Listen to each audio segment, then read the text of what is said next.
Hi good morning everyone, this is Shriram Sharma your biology teacher. Last time पे हमने start किया था फीमेल रिप्रोडक्टिव सिस्टम।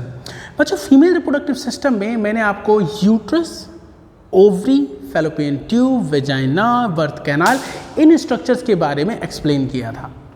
आज हम आपको एक स्ट्रक्चर बताने वाले हैं वुल्वा, जिसके बारे में वीडियो के एंड में मैंने आपको बोला था मैं नेक्स्ट वीडियो में बताऊंगा।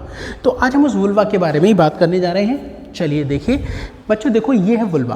वुल्वा बेसिकली एक कॉमन ओपनिंग होती है जहाँ पर अदर ओपनिंग्स भी प्रेजेंट होंगी। अब वो क्या क्या है वो समझिए। सबसे पहले ये वुल्वा है। वुल्वा में 2 पेयर मेम्ब्रेनस फोल्ड होते हैं। कितने? 2 पेयर मेम्ब्रेनस फोल्ड होते हैं, जिसमें आउटर वाला है लेबिया मेजोरा, इनर वाला है लेबिया माइनोरा। तो एक आउटर इधर है, एक आउटर इधर है, लेबिया मेजोरा। एक आउटर इनर इधर है, एक इनर इधर है, लेबिया माइनोरा। पहले तो ये 2 बातें याद रखनी है, लेबिया मेजोरा, लेबिया माइनोरा। ठीक। नेक्स्ट, ऊपर की तरफ एक स्ट्रक्चर है जिसको हम बोलते हैं क्लाइटोरिस। क्या बोलते हैं? क्लाइटोरिस। फिर नीचे की तरफ देखोगे एक ओपनिंग है यूरेथ्रल ओपनिंग। यहाँ से फीमेल यूरिन रिलीज करती है। अब यहाँ से क्वेश्चन, फीमेल का यूरेथ्रा 2 से 4 सेंटीमीटर लंबा होता है, 2 to 4 centimeter long. But male का यूरेथ्रा ज़्यादा लंबा होता है, लगभग कितना? 20 सेंटीमीटर।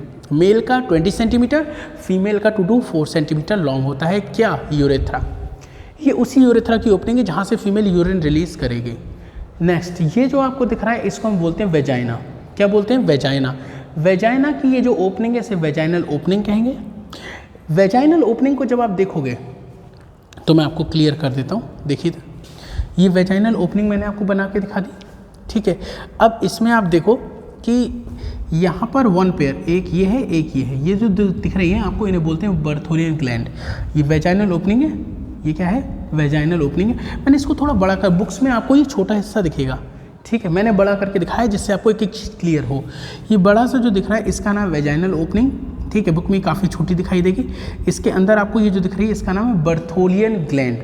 जैसे मेल में कॉपर्स ग्लैंड पढ़ाई थी 1 पेयर, ये बर्थोलियन ग्लैंड होती है इसमें, ठीक है। उसके बाद इस पर रेड कलर की आपको इस तरह से ऑब्लिक लाइंस दिख रही हैं जो वेजाइना की ओपनिंग को कवर करके रखती हैं। वेजाइना की ओपनिंग को कवर करने वाली लेयर का नाम है हाइमन लेयर, ठीक है। इसी लेयर की वजह से मैंने इसको बड़ा साइज में दिखाया है, ठीक है। आप बुक से देख के ही बना सकते हो और ये भी बना सकते हो, दोनों से कोई दिक्कत नहीं है, बिल्कुल ठीक बना है।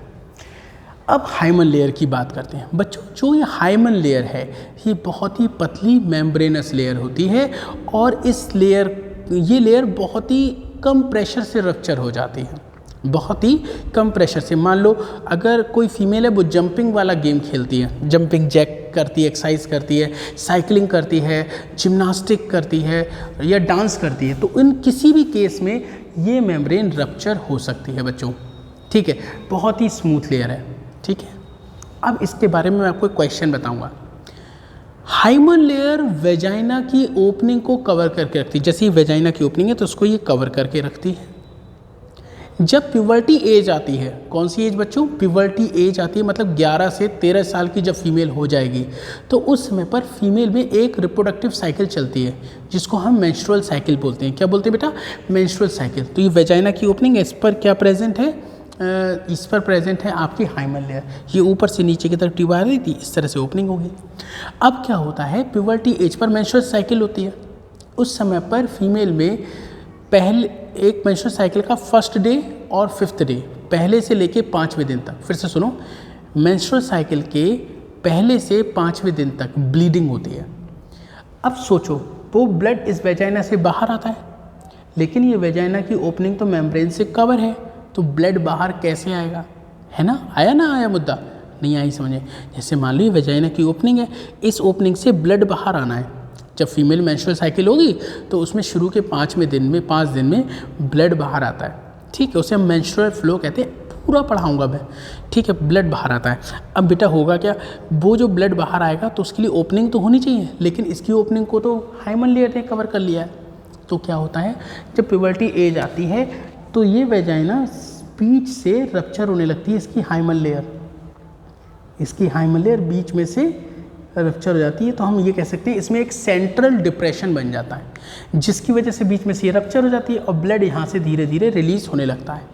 लेकिन हाइमन लेयर अभी भी साइड में प्रेजेंट रहती है। ये बात समझ में आ गई? क्या बताया? प्यूबर्टी एज पर हाइमन लेयर में सेंट्रल डिप्रेशन बन जाता है, मतलब बीच में से वो रप्चर हो जाती है, इसकी वजह से ब्लड बाहर आ सकता है, इसके थ्रू ब्लड बाहर आ सकता है। अब इम्पॉर्टेंट बात, बची हुई हाइमन लेयर क्या थ्रू आउट द लाइफ रहेगी? ना, थ्रू आउट द लाइफ नहीं रहती, ये रप्चर हो जाती है। ये इतनी पतली है, मैंने बताया था, ये रप्चर हो जाएगी प्रेशर लगने से, किसी भी तरह का रनिंग करने से, साइकिलिंग करने से, डांस करने से, जंपिंग जैक करने से ये रप्चर हो सकती है। एक बात। सेकेंड इम्पॉर्टेंट थिंग, यहाँ पर इम्पॉर्टेंस है, इस बात को ध्यान से सुनिएगा। Presence of hymen layer shows virginity. Presence of hymen layer shows virginity. अगर किसी फीमेल में यहाँ पर हाइमन लेयर प्रेजेंट है तो वो एश्योर करती है कि वो वर्जिन है। अब वर्जिन क्या होता है? जिसने अभी तक कभी सेक्सुअल इंटरकोर्स नहीं किया है, मतलब जिसने अभी तक कोई सेक्स नहीं किया है, मतलब इसकी वेजाइना में पेनिस अंदर एंटर अभी तक नहीं हुआ है। ठीक है, जिस फीमेल ने या जिस मेल ने अभी तक सेक्स नहीं किया उसे हम बोलते हैं वर्जिन मेल, वर्जिन फीमेल। पहली बात। अब अगर इसके अंदर हाइमन लेयर प्रेजेंट है देन डेफिनेटली वो वर्जिन है, मतलब उसमें अभी तक पेनिस अंदर एंटर नहीं किया है, क्योंकि जैसे ही पेनिस यहाँ से अंदर जाएगा ये मेम्ब्रेन रप्चर हो जाएगी। पहली बात।